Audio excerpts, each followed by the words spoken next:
Hello, everyone, and welcome to our District Administration Web Seminar here today on this, I must say, very timely topic, which is entitled Offsetting NAEP Scores and Getting Students on Track, which is brought to you by the generous support of our sponsor here today, Dreambox Learning.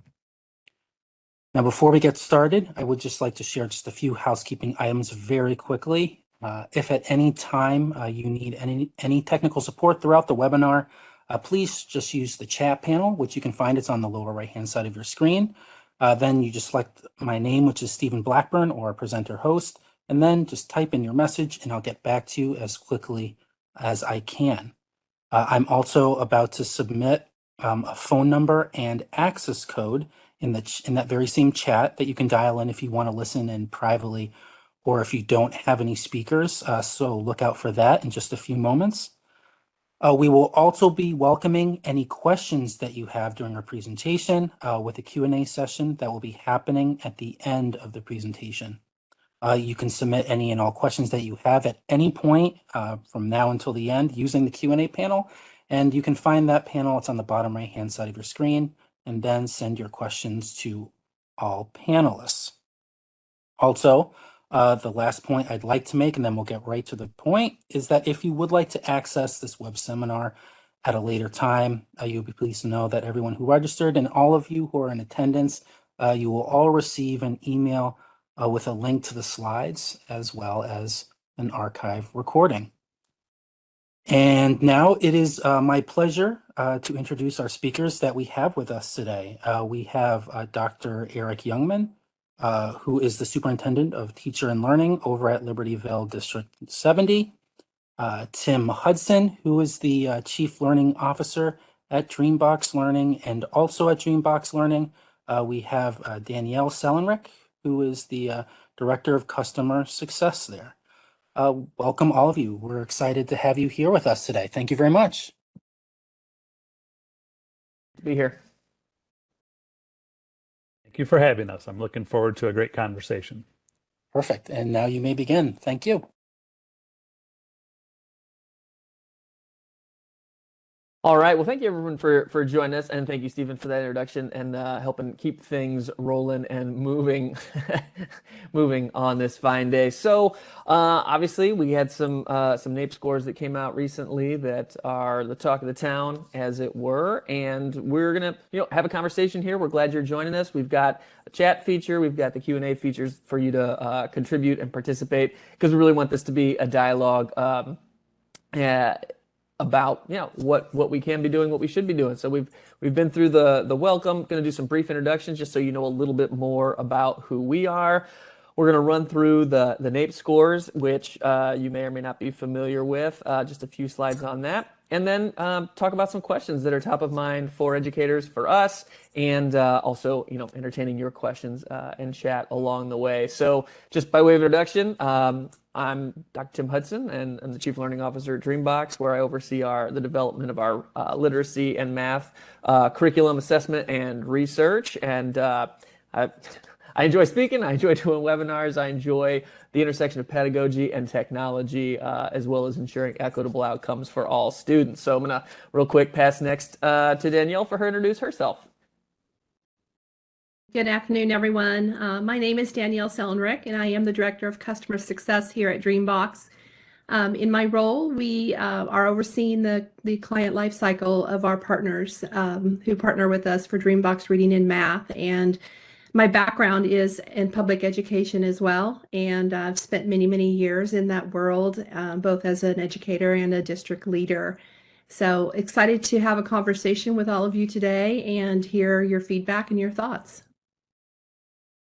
Thanks, Danielle. That reminded me, I didn't mention before Dreambox, I was a high school math teacher and a district math coordinator. So yeah. All right, and now on to Dr. Eric Youngman.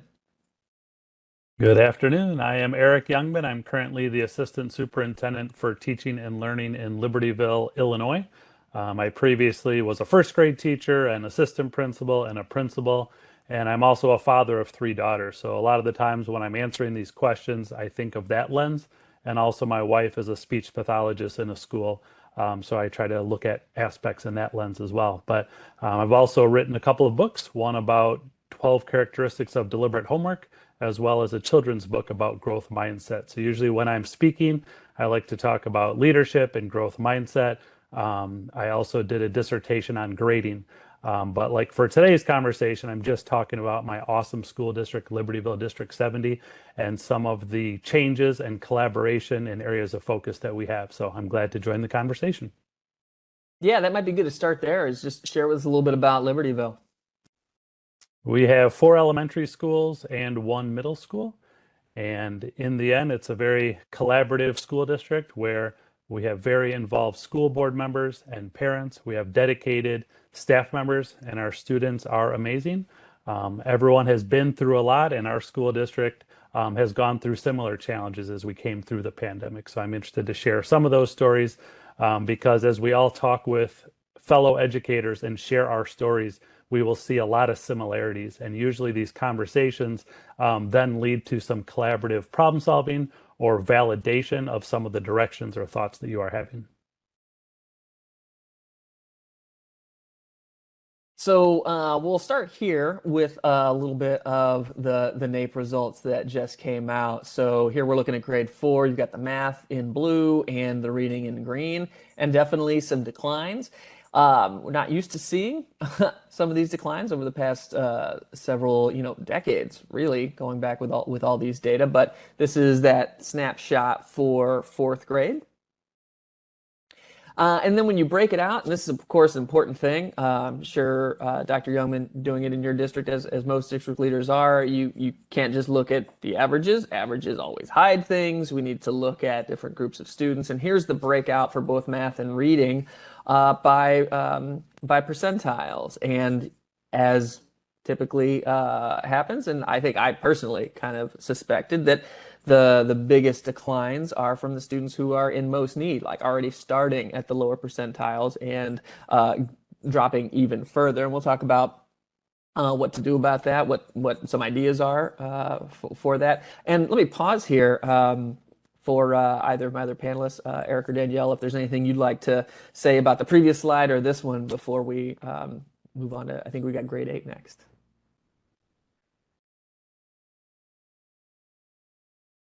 Oh, I'm not hearing you, Eric. Are you hearing Eric, Danielle? Okay. Just an interesting connection as I was reading an article before this, whereas some people might want to in the future kind of compare our 4th grade scores to the 4th grade scores when the assessment occurs again.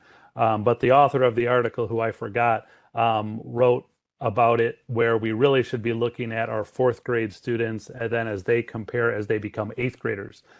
Because that's where we can have a big difference because our 4th graders now compared to 4th graders in a couple of years, they're going to come up in this normal schooling. So I thought that was a good way to look at the data as we move forward.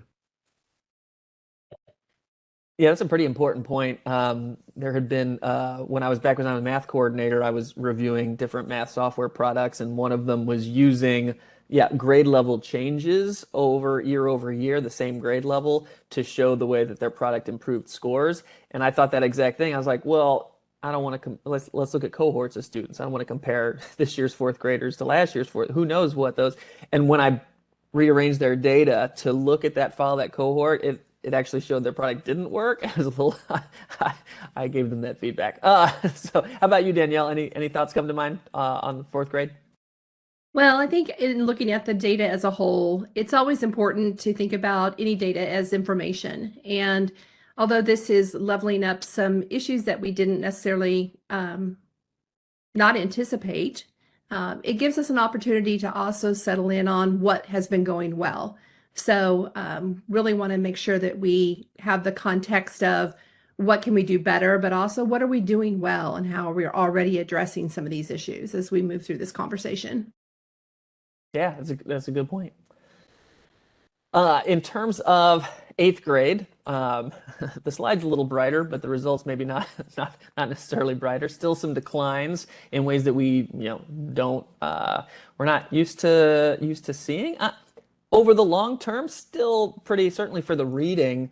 I mean, where we were back in '92, right? Still at that 260. Math's increased generally, but still dropped quite a bit since 2019, which is part of the reason we're having this conversation today. And then here we actually saw with math some of the biggest declines, actually consistent declines across all percentiles, which was interesting. There's a less stark difference in eighth grade by percentiles.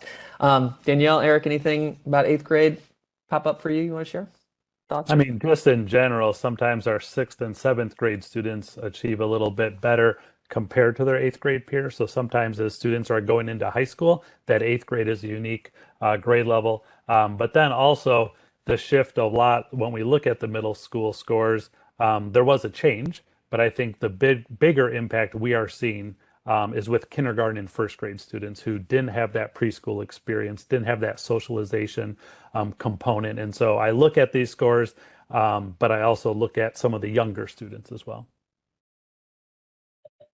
I think that's a really good point because it is a continuum. And although we have historically seen challenges around eighth grade students, particularly in math, it didn't just happen it didn't happen in one year. So I think looking at that entire continuum of how students are progressing, what they're learning, how they're learning, subgroup populations, I think all those things are things to take into account, and even more so now due to the recent pandemic. Yeah, thinking about like this year's fourth graders, of which my youngest son is a fourth grader this year, and yeah, pandemic just totally affected. To your point, Eric, his first and second grade experience were inconsistent with what his older siblings experienced. So, yeah, that the early foundational piece is key. What we want to do now is open it up for our participants. We have a little poll here that you should see on your screen, probably to the lower right, I think. Just want to get a feel for where this group is at. So four simple options, basic quadrants here. When you see these 2022 NAEP scores, which of these letters represents you? Are you, not concerned or surprised? I think... yeah, not concerned or surprised, not concerned but surprised. Go ahead and take a minute to decide. We're going to open that. Is the poll open or is it ended? Did we already get the results? Okay, great. So it looks like, Stephen, could you throw those up there for everybody to see? Or are they able to see that in their polling thing? Yes, everyone can see the results. Yep. All right. So we have a lot of C's. Eric, would you say you would have expected most people to be in category C? C is what I was thinking, so I'm not surprised. Yes. How about you, Danielle? I would agree. I think there's been a lot of conversation, even real time, while we were living through this experience. So I don't think I'm surprised at how the majority of the group has responded. And also, I focus a lot on continuous improvement. So I would hope that no one is concerned for A, not being concerned, because we want to analyze it and keep getting better regardless. So. Yeah. So good. That's kind of where we are as a panel. We're kind of expecting this, and absolutely we're concerned. Any delta between full proficiency and where we're at is something we have to fix. So here's kind of our first discussion question, and feel free to be hopping in the chat and sharing your thoughts as we go along. But and we'll kick this first to you, Eric. As your district worked through the challenges of remote learning, what did you find was successful, or some things, because everyone is looking for successes and ideas to build off of. I mean, I would start by just saying, it was a challenge for every educator, every student, every family. So again, it was very difficult for everyone. So kudos to everyone as we continue to work together. But if I think of a couple topics that were successful, priority standards, we looked at those for math and language arts. If we knew we had less face-to-face time or in-person time, we tried to prioritize which standards we for sure wanted to target and make sure every student's interacted with. Also, blended learning activities. We don't want kids online all of the time. So we did have some opportunities to be forced into using new technology tools. But then now how can we provide opportunities to use technology and to talk and to write? How can we use technology to empower choice? and also some collaboration. So again, we were forced into the tools, but now how can we still use some of them? And actually, we've noticed that people were online so much that some of the tools they became proficient with, they're just taking a break with because they were online so much. But I think blending the tech and online opportunities is definitely impactful. We also focused on instructional coaching leading into the pandemic. Some of our instructional coaches were asked to be classroom teachers during the pandemic, but now we're picking that back up again. My 5 instructional coaches and I have just participated in some gym night training that has been awesome, really transforming how we support teachers and make it about a conversation. We're not just telling the teachers what to do, but that will continue to be powerful as we build on that. And also SEL for students, but also for staff. Now in our professional development, we talk about SEL and those supports. My 7th grader was talking about a recent homework assignment she had, and she was talking about social emotional needs. And my wife and I were proud, but thinking, wow, 5 years ago, educators weren't talking about this, much less 7th graders. So SEL is important. I think how can we ultimately focus on belonging and building that community with empathetic relationships? I think the pandemic forced us to do that. And how can we do it more? It's not just a first day of school thing. How can we build it purposely? We are working on some Kagan strategies, which recommend you do some team building and class building a few times a week. And that's what we're trying to build on as well. We've used some different resources like Second Step and the NORA project, and we're continuing to build with those. We have SEL questions of the day, and sometimes those were kind of like a bell ringer activity for online learning, but now we're continuing with those. Also, classroom book a day. We're doing check-in and connected activities. And then we're also talking about self-reflection and just helping students calm down a little bit and self-assess their needs. So SEL, again, became bigger during the pandemic, and we're continuing to build on those. So those would be my initial examples. Just a few there. That's a lot of great, deliberate, intentional work that you're doing there. Those are excellent. And Eric, just if you have some further questions about any of those, Eric just dropped a whole lot of great ideas. If you got questions, drop them in the chat or in the Q&A. Danielle, you talk with a lot of districts. You were a district administrator yourself. What are some things that you've seen that have been successful? Yeah, I think that's definitely have that lens right. Thinking about it from my previous role as a district administrator, but also just in my network of friends who are still in those roles, as well as working with our partner districts and schools at Dreambox, and then also as a parent, having my 2 students at home during this time and seeing, what that learning experience looked like. And a lot of the feedback that we received is that for some populations of students, they were actually more engaged in learning without that everyday distraction that they faced in classrooms. And they may have actually felt more relaxed and engaged in learning at their own pace. Obviously, we have a lot of research out there that's available that suggests that more choice and activities are also motivators.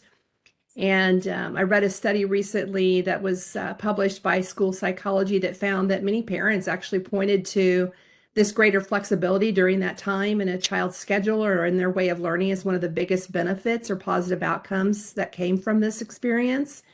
I definitely agree with Eric that, the blended learning opportunities that came more to the forefront were critical in the success during this time. Again, providing those multiple modalities for engaging in content and conversations, and also with, the SEL and the mental health, bringing that more to the forefront than ever before, and really compelling educators to find new ways to connect with students and check in on their well-being. That's important. I think that's similar to what I have seen a lot of districts doing, and just with our own the principal at the school where my kids go, I keep in touch with them, and some of the ideas they're coming up with for just doing things maybe differently than they were when I was a student. Like, for example, just taking 15-minute walks with certain students. The counselors will go and say, hey, let's just go take a walk. Like, get up, get moving. No stigma attached to it, just normal humans talking to each other. If students are having difficulty like working together, I wish this would have existed when I was in school, but like they set aside time to like play board games during the school day. Like, what better way to learn cooperation and conflict resolution than like doing something lighthearted that's motivating, that's engaging. And I think both of you kind of alluded to this, but that there's a grace and a flexibility that kind of came up in schools to realize, you know what, with so many things out of our control, let's, be kinder to each other. Let's have a little more patience. Let's turn that flexibility into something that can infuse some more of our practices, to not be so rigid, having less control and less, more consistency, but like not like control. I'm not explaining this very well, but I think acknowledging the mental health realities was the key to success throughout districts that I've talked with as well. Certainly, we were relying on parents more during the pandemic, and we want that parent involvement, but also not requiring that to be a key to success or as an excuse if there's not parental involvement. Like, you can't guarantee that.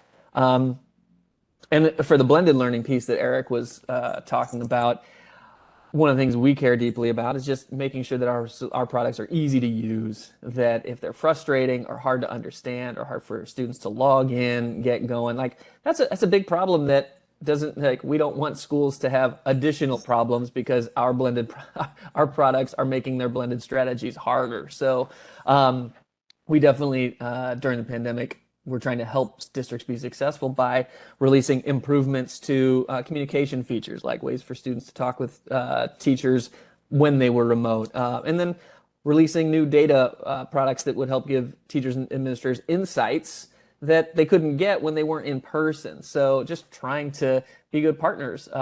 And we found that when districts were open to the blended solutions, like Eric was talking about, and focused on that mental health and SEL kind of work, it really helped. All right. So next question for us to discuss. So we have seen, drops in student achievement, to be sure. And what are some steps or some plans to focus on students who demonstrated, who we're seeing the most decline for? And we'll kick it back to you first, Eric. There's a couple of different things that I think of. One of them is reviewing quantitative and qualitative data. We just invited students to be part of our school board, and that's what one of them said, which aligns with our thinking as well.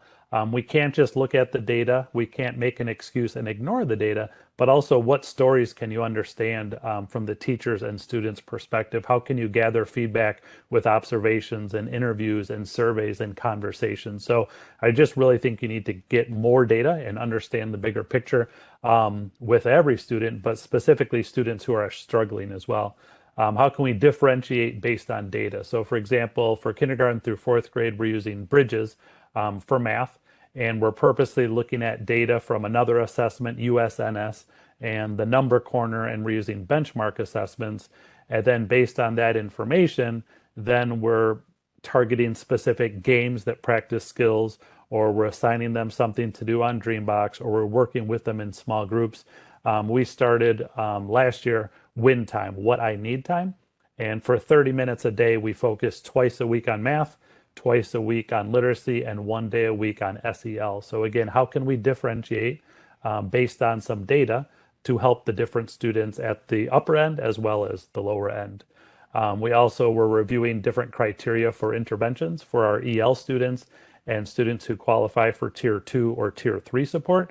And like I said, we are noticing that the number of students, especially in first grade, they do need different types of supports and more supports as we're coming off the pandemic. So how can we look at that data differently to sort and support students in a variety of ways? We also instituted some after-school support. So an after-school academic support, a math club. Not everything has to be drill and kill and targeted writing and practice. So just getting students to enjoy math in a fun way with math club. In the middle school, we're focusing more on interdisciplinary teaching. How can we provide connections for the students to continue learning in a variety of ways and have different teachers collaborating with that? We enhanced our focus for summer school more on academics, again, targeting some students who might need some different types of support around the full year.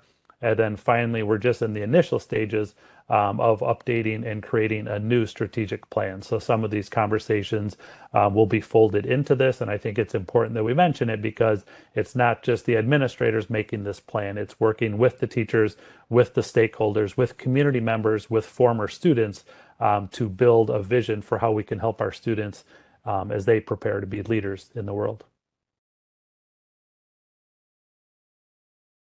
What's wow, that last thing you said about creating your new strategic plan, are there one or two snippets or highlights of that work so far that really stand out to you that you could share? So far, we've just started by updating our vision, and we identified 5 areas of focus. And so we're just really at the preliminary stages. But as we talk a little bit about teaching and learning, we will see what different people think as we formulate that plan. I think a big part also now is just our buildings and grounds as we look at what can we do to enhance our schools and learning spaces as we move into the future. So I focus on teaching and learning, but there's going to be 5 areas of topic that we continue to build on. But I don't have specifics yet, though. We'll finish that in early January. No, that's all right. I formerly did a bunch of strategic planning and remission and new vision work in my previous district. I love that kind of work. We should do a whole session on that later. And in terms of facilities, the district I live in, I've been helping support. We're going for a bond issue next week because we got to update those facilities. And the spaces we create for our children and for our students, right, say a lot about that investment and how welcoming school is for them. When I think about this question, we would need to make schools a place where kids are running in faster than they're running out, right? So, Danielle, what comes top of mind for you for this question? Well, this is a great question. And in preparing for today's conversation, as well as in talking with our partner districts and schools, and asking these same questions, the focus on students is really critical. And hearing a lot about, intervention teams that have very specific criteria and doing quarterly reviews of that progress and then regrouping students as needed as they flow in and out of those intervention teams.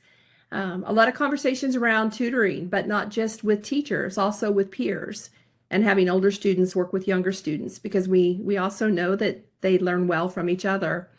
Another thing that I hear a lot about is having additional courses available for students to either supplement or support the core instruction. I think one possible downside of that could be that typically at a middle school level in particular, they might have to, give up an elective course in order to have a second offering of mathematics, for example. But still a valid plan. And a lot of conversation around summer school. Of course, I think in that first year, most folks did not have summer school, so it came back with a vengeance. Very robust plans around the academic focus. But the key to that was a fresh and unique approach to the content and the learning. And it always makes me think of that saying, reteaching is not the same thing, only louder. And so I think that robust and unique creative experience during summer is really important to help with not only student engagement and motivation, but then just offering that learning in a different way. And then I think broadly across, our ground troops, our teachers, the ones that are in there doing the work every day, really supporting that teacher collaboration time so that they can make these plans, they can review the data, they can consult with each other, and learn from each other as they're working through this. And one question that often comes up is, in order to make the time and space for that, what are we willing to take off those teachers' plates? Because we know they've got plenty to do. So a lot of conversations around shifting priorities and making sure that we are providing that time and space for teachers to do this critical work with these students. That time, and not adding more to the plate, those are just so key. You all both shared really good tactical kinds of specifics about things that are being implemented, which is awesome. When I think about this question, I think the only thing I would add is when I think about higher level, there's that saying that, if you understand the strategies, then the tactics are going to vary. If you understand just the tactics without the strategy, it's a little harder to sort of know what to do. And when I think about this question in particular, I put myself in the shoes of a student who has not been learning, has not been successful, has not grown, and I try to think about things that I don't feel good doing because I'm not good at them, and what would it take for me to like take that risk and invest that time to want to improve? And it would take a lot. So I think the first thing first, like meet students where they are, figure out ways to do that. And that's not new, and that's not, I was about to say rocket science, but I've been trying to stop saying rocket science and start saying like teaching preschool because rockets go where you tell them. Preschoolers are all over the place. It's not new, meet students where they are, but at this point in time, we just have less consistency and clarity about where students would be compared to what we assumed would have happened in the past. So I think that's the first thing. I need somebody to meet me where I am. We need to meet these students where they are and acknowledge that mindset piece up front, which is a part of the SEL stuff, Eric, you were talking about earlier. Like none of us want to be forced to do things that we're not confident in or we feel bad at. So we have to engage students in those metacognitive sorts of things. Like let's acknowledge what we're having difficulty with. I think about Home Depot used to have a slogan. It might still be their slogan. You can do it, we can help. Like make it that simple for how students view school and the work that they're doing, whether it's in intervention or even in enrichment. Even if even students who experience enrichment are typically had some declines year over year, probably. So making their brains curious, like giving them something worth thinking about, creating intellectual need. In math, they're sometimes called, if you're familiar with low floor, high ceiling tasks. Giving students a task that, it's not intimidating, it's not daunting. Because if you're having difficulty in math, those math problems all look like monsters, right? And that also means giving students, books they want to read. I know that I read better when I care and am interested in what I'm reading. It's harder to read with comprehension if I don't want to read the thing. So those are some ideas that I think about putting myself in those shoes. I was trying to think of a good example of something I'm not good at that I need to work on. Do either one of you have those? Like, we didn't prepare this or anything. Anything you don't feel comfortable doing that you think, oh, what would it take for me to do that? Anything top of mind? I don't know. We're learners all the time. I talk a lot about growth mindset. So I think one thing, even as I talk about growth mindset, I just think of adults as you get new technology and do you read the directions or do you tinker with it? Or even parents. I have three daughters, driving them around to soccer and basketball all the time. Those dinner plans, they just change all the time. So really, I think it's adaptability, and just kind of persevering and working with things, knowing it's not going to go as you expected. So what's your plan B? That reminded me when we were years ago, when I was a math director, doing a textbook adoption. There was one particular textbook that was very just rigidly didactic. Totally, learners were passive, just sit and get all day long. And there was only one teacher, one high school teacher out of all 60 of our high school teachers who wanted that one. He had it as a student. He's like advocating for it hardcore. Well, we didn't adopt it, obviously, but about 6 months later, I was in his classroom. He had just gotten a smart board. And Eric, your story sort of what you just said reminded me of this. And I was like, how's that working out? And he's like, I have to go to all these classes and follow all these steps and check off all these boxes to get access to it. I just want to play with it. I just want to explore it. Just set me free to do it. And I was like, that's why I didn't like your textbook, right? Like, and so same thing for students who are having difficulty. Like, yeah, you're not going to want to come, especially to math, if you're having trouble with it. And the only way to get better at it is to just be bored out of your mind by it. But even as we're thinking of us as learners, again, with a lot of things, educators and parents, we're trying to solve all these problems. Ask the people involved, ask your parents, ask your students. They know way more than we give them credit for. You're absolutely right there, and the smart board story definitely resonates with me. I remember when I was teaching high school and got a smart board, and we attacked it as a class. The students taught me more than I learned in training, and we figured it out, and we pushed things and prodded things and tried things. And I think in doing that with your students, it also shows your growth mindset and you're modeling that behavior to not be fearful of the things that you don't know how to do yet. And I think with technology, sometimes that can be, a little bit of a perceived roadblock. And as you mentioned, Tim, having resources that are easy to use and are highly engaging is really, really important, but also just knowing that it's okay not to always get it right and that you continue to learn from that experience as well.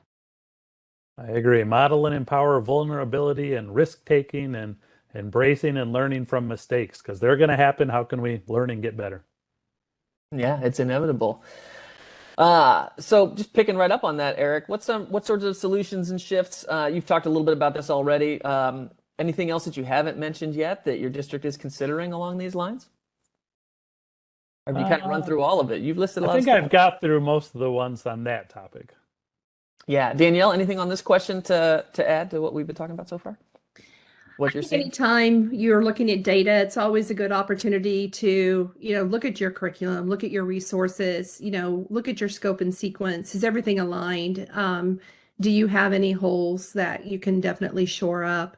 And I think it's also a good opportunity to reinvest in strategies such as formative assessment and making sure that you're checking for understanding along the way and not having that classroom high stakes assessment where students oftentimes feel like they're set up to fail.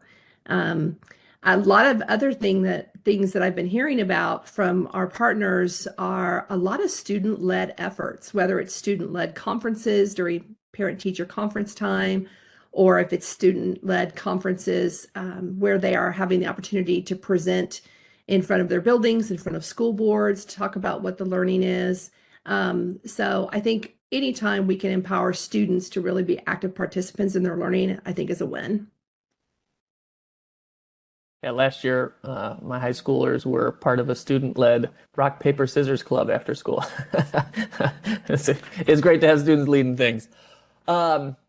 Just a couple of quick things on this question that I've heard some other districts do. There's some districts where if the achievement is really kind of low, they think about like RTI as an inverted pyramid. They're like, you know what? We're just going to assume differently. Before, we assumed students would be coming in with this, people talk about the Swiss cheese curriculum. Is there a new analogy for like how the pandemic made the holes in the Swiss cheese even bigger? Has anybody talked about that? Either of you know? Either way. And so they're just starting from a different starting point. We're not going to take for granted the previous guaranteed viable curriculum that we are typically taking students in with, and let's just sort of start with that mindset that every student needs more support than before. It reminds me a little bit about Seinfeld used to make a joke about how if the black box is the only part of the airplane that survives a crash, why don't you make the whole airplane out of the black box? And like, if you've got a certain curriculum or practices that works for everybody, why not try it with everybody, right? I know learning's more complicated than that, but and two, coming out of the pandemic and the blended learning solutions that helped when learning was remote, I know administrators are thinking more about, okay, did we pick something back then just because it was digital, or did we pick it because it was digital and effective? Because we don't want you to be picking things just because they're digital during remote learning. Maybe that was needed, but keep the things that are effective. That's one of our core, principles and tenets at Dreambox is building solutions that have demonstrable efficacy. And we do have districts that, didn't have learning loss over the past couple of years, but had learning gains. And that's administrators are really taking a good hard look at all the programs they're using, which ones are effective, thinking about it in terms of the ease of use, like we've talked about, but also improvements in student achievement and saving teachers time. That's another thing that's important for tools to have. So, all right, moving on to the next question. So I think we've actually talked a lot about this one too. What work is being done to redesign learning experiences to become more student centric and responsive to diversity, not in a lot of different aspects. And I know for the importance of libraries for our reading program, we want to make sure there's windows and mirrors for students to learn about people who are not like themselves, and also see themselves reflected in the content. That's super important to diversity, to confidence, to motivation, to building community. We live in a big world with a lot of different viewpoints. I know when I was in elementary school, I was a great reader, but I didn't want to read. I wasn't motivated to. The one thing that kind of hooked me were these sports books by an author named Matt Christopher. Y'all probably heard of his books before. He wrote one called The Kid Who Only Hit Homers, and there was one about a hockey player who straight up got kidnapped to go play on this elite private hockey team. And I just remember that because it was so far out. First of all, I have questions about how that even came to be, but I remember being like, that's not a perspective I ever know. I don't know anything about hockey. Being kidnapped, like it stuck with me because it was a window into something that was completely unlike anything I knew or experienced. So I'll shut up now about weird books I read when I was a kid, but turn it over to you two for this question. What's top of mind for you? We talked about strategic plan a little bit before, and equity will be one of our key areas of focus. It wasn't 5 years ago. It has been for the last 2 years, and we're continuing to build on that. Professional development is a big part, so we've been focusing on some equity conversations during professional development so it ultimately can impact our educators as well as our students and families. But like you were talking about regarding equity and inclusive books, so we're looking at creating a scope and sequence to support our teachers and help them select some books that are purposeful and can connect with a couple of different topics, being mindful of the authors of different backgrounds who actually write these books. We're trying to connect that with our SEL topics. So instead of just saying do SEL and do equity, how can we combine both of those? So we think that's a good way to connect both of them. Even thinking of your students, the name pronunciations, how can you get that correct? Ask the students, ask them about how to handle preferred names and pronouns. Inclusive wording, sometimes you just have to ask. My middle school and high school daughters are talking a lot about their experiences, and we have to give them, and they have to give us, expertise and advice of how we can interact and make everyone feel welcome, and so they can belong. As a teacher, what can you do with your seating charts? How can you give them choice and options, even regarding different sizes of students? I heard that during a recent PD, and I never thought of it that way. Like, I like to fidget and stand. So right now I'm standing, so I would prefer a standing desk. But the standing desk is not only for people who are fidgety, it can be for everyone. You rotate through it. But sizes of desks may impact the comfort level. My wife is very short, and she reminds me frequently that a lot of chairs are not built for short people. So how can we do this in the classroom? Even class norms and expectations, are they co-created? Whose expectations are they? Do they align with your learners and their backgrounds? So I think those are some beginning areas that we're starting. Even posters, what skin colors, what are subtle clues that create a safe place, that again goes back to that word of belonging. Yeah, absolutely. I think, it's really all about just making the learning personal, providing those opportunities for students to share their own experiences and their own perspectives, and that can show up in lots of different ways, obviously the ones that you've already talked about in Tim as well, but that flexible classroom environment, whether it's the seating charts or the types of seating, but also just the like interdisciplinary teaming, or team teaching and having different types of teachers working together. Um, and also, cooperative learning, having students work together in pairs or in small groups exposes them to much more perspective and conversation opportunity, where they might hear from a student in a pair or a small group setting that wouldn't speak up in class. So I think those types of flexible environments are really critical as well. I can't recall if either of you used this word explicitly in these answers, but there's an umbrella about belonging here. Like, that's a good point about size. I also have, my wife is also short, and I know she thinks about that a lot, and I know our students do too. If they're the tallest kid in the grade, or and the spaces we create and the furniture we make available communicates whether or not students belong here. If y'all watch Abbott Elementary, there was an episode a couple weeks ago where a new student was coming, he had a wheelchair, and the teacher was rightly concerned that there wasn't a desk for the student in a wheelchair. And that's how we need to look at every aspect of our rooms, because our students bring their identities. They think about these things, more than we ever have. And if it's not a welcoming place where they feel like they can belong, it's going to make it really, really difficult for them to Yeah, to experience the kind of success and community that we hope that they have. And I like systems and structures and making financial decisions correctly. So sometimes as a principal, you may have a teacher who wants to modify their seating, so they want tables. And as a principal, you don't want to keep buying new furniture and getting rid of old. But if you put it in the category of equity, and then you look at building spaces that are more equitable, it's a different conversation. I think it can be more sustainable. And then if you're looking for consistency throughout the schools, I think it is a lever for that as well. Yeah, I'm pretty sure probably maybe 40 or 50 years ago when school furniture salespeople were selling like certain kinds of desks, it'd be like, and look how they line up so nicely in rows. Like if there's an assumption there, there's a value proposition there. There's an expectation about what space should look like for learning. But Thomas Murray, you know what he relates those rows of desks to? It looks very similar to a cemetery in the tombstones. All right. Moving on. I think we'll probably have time for two more of these, and then reminder to everybody, drop some questions in the Q&A if you have any, or some things in the chat. What sorts of additional data are you looking at these days, Eric and Danielle? What are you seeing districts do?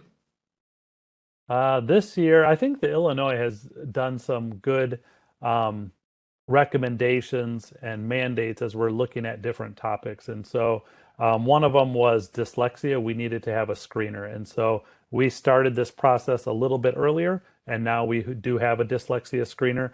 And we were supposed to evaluate just K2 students. We extended it to K3, again, just to try to analyze the performance of what needs the students may have. It took a little bit longer this year, but now we're modifying things and asking different questions. Also, we have some different behavior and emotion screeners. At elementary, it's DESA, and the teachers make decisions and make notes about students. And then at the middle school, we use BESS, and for that one, the students are answering the questions.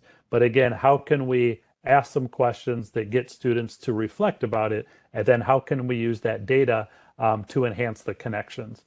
We're also in second year of formally using PBIS. So we do have our expectations in different locations, but now also we're using the behavior data. They use it called Swiss data, but it's just a way to analyze and look at the data. But then also there's check in, check out. And so this can be for a student who is needing some additional support. Or I was just at a meeting this morning and one of the principals was talking with parents about how also we can see which students are connected with different adults. And if they are not connected with adults, how can we provide some check-in and check-out just to build more connections at the school? Because we also have to be aware of different safety concerns that we've had to, in the US, have to worry about recently. And so how can we proactively support these students when they're young so they can feel belonging as they're building connections with their classmates? We have an awesome new superintendent, Rebecca Jenkins. She's asking us to gather more data. One of them is the professional development survey. So we always had to use that data, but now how can we also transparently share that with our staff to continue to personalize and modify our areas of focus? And then the last piece of data was probably parent survey data. We've sent out a lot lately, but we had a culture survey, a satisfaction survey because we recently had a new superintendent. We also have a state survey called the 5 Essentials, and now we have a strategic plan survey. So we just need to be purposeful. We are giving opportunities to gather feedback from our stakeholders and our students, but how can we use this data? How can we be transparent with the data? How can we foster that sense of continuous improvement and collaboration as we focus on a lot of academics as well as emotional needs? Well, that's an impressive and comprehensive list of things and quite commendable of all the different areas that your district is focused on. I think that, as I said at the top of the call, data is information. And whether you are collecting feedback or data from screeners or diagnostic assessments or benchmarks that you're using throughout the year or whatever term you want to use for them, formative assessment, summative assessment results. I think what you're wanting to really focus on is what is the story that is emerging there? What trends are you seeing in all of that data? I think another area is to hear from the students themselves. You know, Eric, you mentioned the parent surveys. I would suspect that you have some student surveys built in there somewhere as well, about engagement and their culture and what they like about school, what they wish school was instead. And then also working with our special services teachers, you know, what are they seeing? What do their students need, whether it's special education or ESL or whatever. And I think, you know, again, you're looking for that story that's going to emerge so that you can really come together with an overall plan that is not only going to help individual students, but then just help your, you know, school climate as a whole. Yeah, we're definitely surveying our students as well. Part of that state survey, the five essentials, it's fourth, fifth graders and then middle school students. So their voice is very important, and I hear lots of districts talking about that more, which is awesome. I've heard a few districts also mention having more, not necessarily a town hall kind of situation, but more of, you know, working groups, collaborative groups, where they have students and parents who sit on those committees. And a lot of times you can get to a better and deeper conversation around things that, you know, going beyond what a survey question might ask. So I think those are also good opportunities for communities and all stakeholders to come together to support student needs. When I was doing research to guide our homework changes, we definitely included students. And then our new superintendent, she has a student advisory committee from the middle school, which is an awesome opportunity, again, to get their voice, hear their perspective in a more structured setting. I agree. One of the things, and this will be a small plug for the kinds of things we're doing at Dreambox, but when I think about data that we want to provide to schools, we want to provide information and insights you really can't get anywhere else. So, you know, Eric, it's great that you mentioned the dyslexia screener. Like when it comes to reading, we think about a lot of different steps. Like one, you know, do they maybe need glasses? Can they see the letters clearly, right? You've got dyslexia screening, and then you've also got, okay, do they know how to sound out the letters? And then do they understand what the reading is?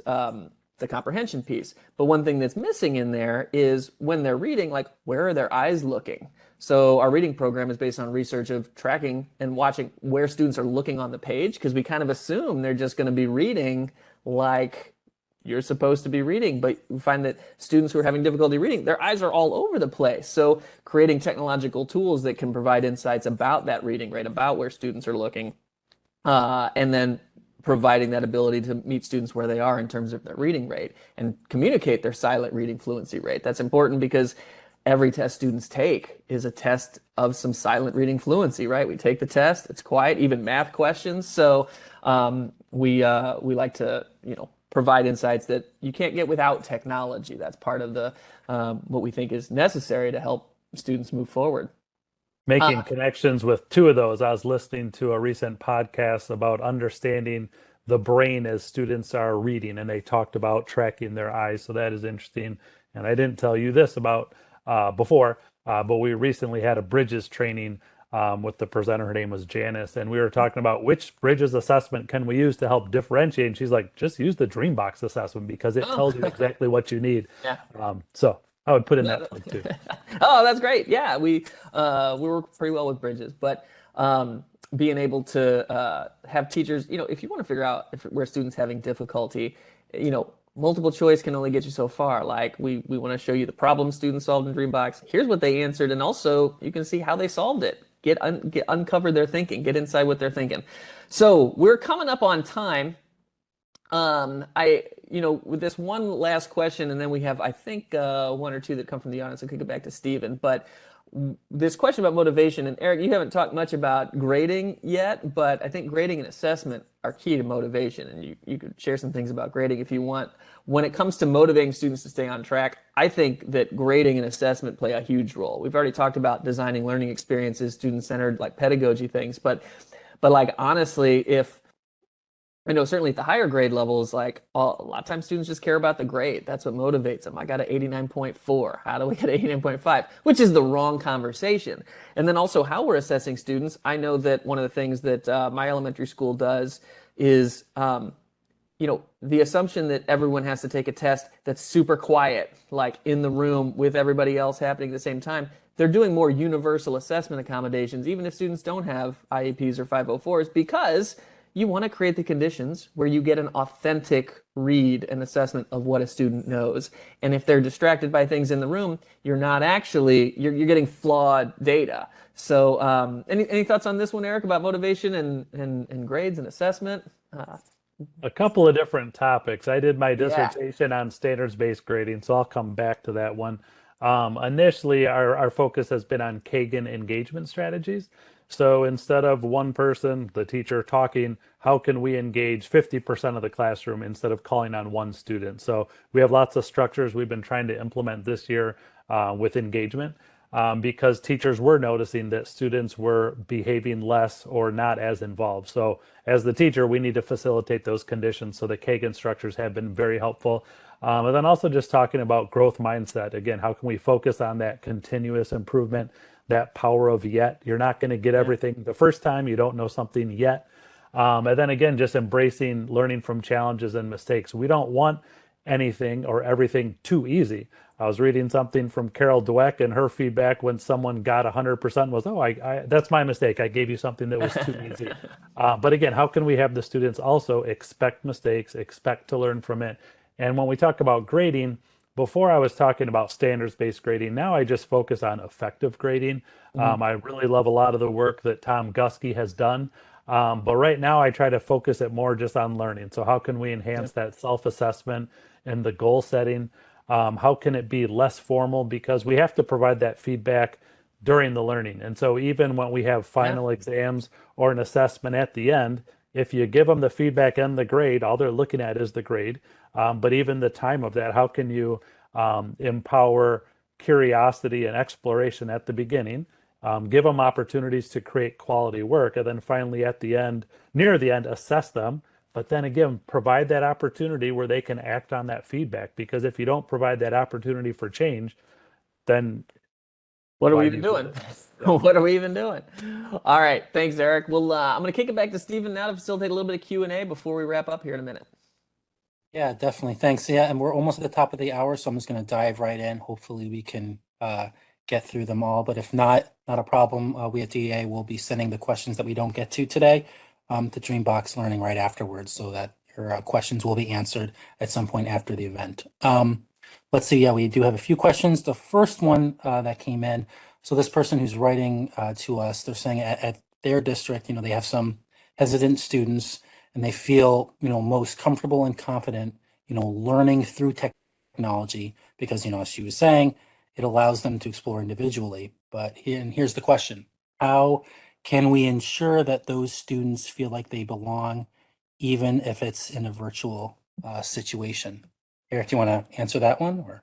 I think regardless, it's providing opportunities to talk in small groups. So even in a Zoom meeting, you can still have your breakout sessions, but how can you have them talk in a smaller group first and then collaborate with their peers and come out with an answer that they can then share to the larger group? But I think we do that with Kagan structures. You can do it virtually. How can you just do that small group so you can learn together? It's less intimidating just to really empower that participation. Also, I read something recently that was just focused on participation. Some kids are a little bit more shy. So how can we shift that to just focus on engagement, and how can we be purposeful with some of our strategies? All right, perfect. And I think we have time for one more question. Hopefully we can do this one really quickly. So this person, they're mentioning, you made that comment about, including students in the planning process for getting what they need. So the follow-up to that is, do you have advice on how at their district, they can give students more agency in the wake of staff shortages? It's a great question. I think being purposeful about what your targets are, again, you can focus on specific standards that you think are most critical, and then later, after you build that information, give them choice. Or sometimes we talk about lecturing first and then letting them explore. I recently heard that you should allow them to explore first. Let them explore, let them make some choices, and then come back and speak to some of the phenomena that they experience so they can build different connections. So I think those might be two examples. Perfect. Great. Thank you. And it looks like we are at the very top of the hour. So I think we had a few more questions that came in. That's fine. As I said, I'll make sure that us at DA will share those questions with Dreambox Learning so that they can answer any of the questions that came up during this time after the event. So not a problem there. And actually, as I go through my closing slides in just a few minutes, please feel free to continue inserting your questions, and we'll make sure that they're answered at some point. But first off, thank you again, Tim, Eric, and Danielle for your time here today, talking on such a timely topic. We really appreciate it. And of course, thank you to Dreambox Learning. And I'd also like to take a minute to thank your audience for joining us here today at our webinar. For those of you who particularly enjoyed what you saw, there are many more upcoming web seminars like this one that are provided by us at District Administration, which is the leader in editorial coverage of news, trends, as well as current issues in K through 12. We have a wide range of readers who subscribe for free to DA, and they stay up to date with us in our print magazine, online, in our newsletters, and web seminars like this one. Also, if you would like to watch this web seminar again, or for those of you who believe that what you heard will be useful to your colleagues, and I'm sure that is the case, then you'll be pleased to know, as I said at the beginning of the webinar, that our team at DA, we will be sending you an email at some point later tomorrow. In that email, you can expect, the on-demand recording of this web seminar, as well as a link to the slides. So with that, on behalf of DA, this is Stephen Blackburn. Thanks, everyone. Take care, be well, and stay safe. Thank you very much, everyone.